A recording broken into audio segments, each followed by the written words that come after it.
Ini dong anak papa belajar.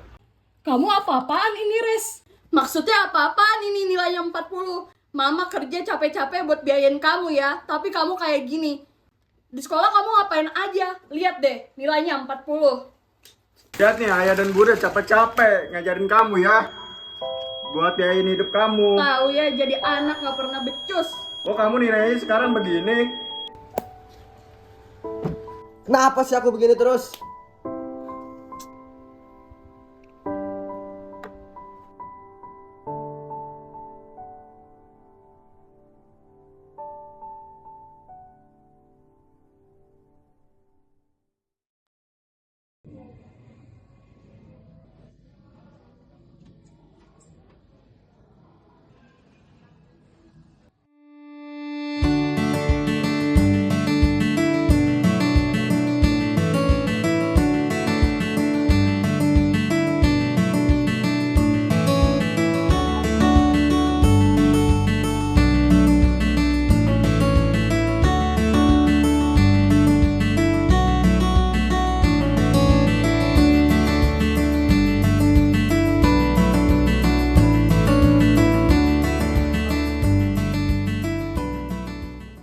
Sa, Hai Resa, hai.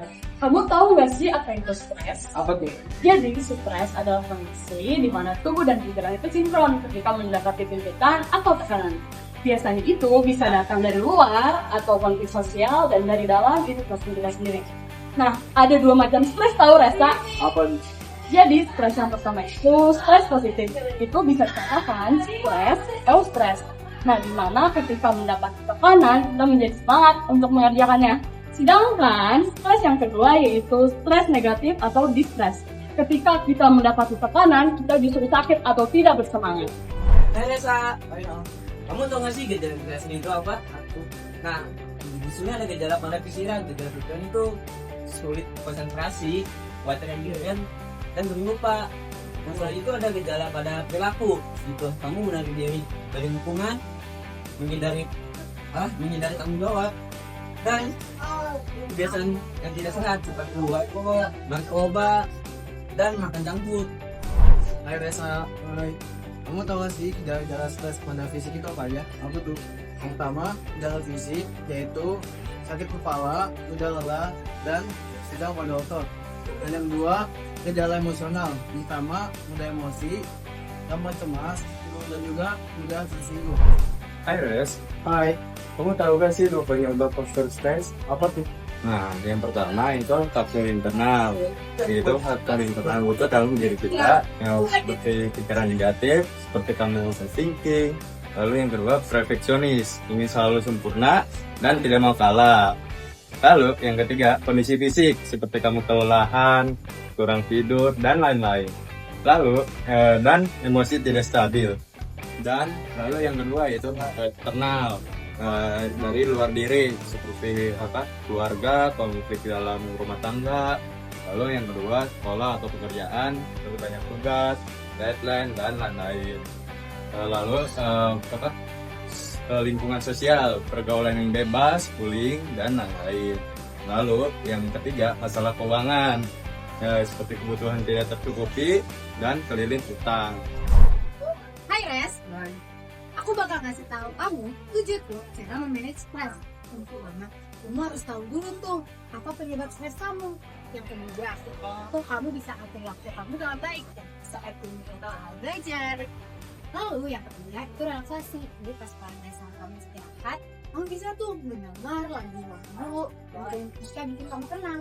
Lalu yang keempat itu berpikir positif. Udah semua masalah menjadi suatu tantangan. Lalu yang keempat itu kamu cerita ke orang yang kamu percaya. Jadi kamu bisa tuh limpahin atau menyalurkan perasaan kamu. Lalu yang kedua, kamu bisa menjaga kesehatan fisik kamu seperti olahraga, terus juga makan bergizi, dan lalu yang terakhir itu bisa melakukan pilihan Tuhan. Jadi seperti ibadah untuk bikin hati kamu tenang. Sa, Res, kami rumah tenangmu.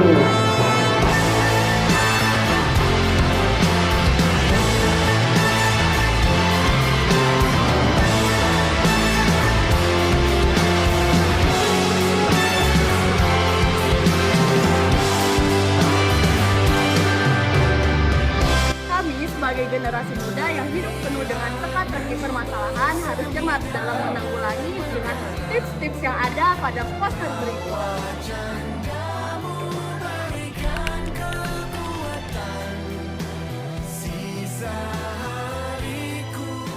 Halo semuanya, perkenalkan saya Najia. Saya Dani Saputra. Saya Rasa Pertono. Nama Rizky Andiansyah.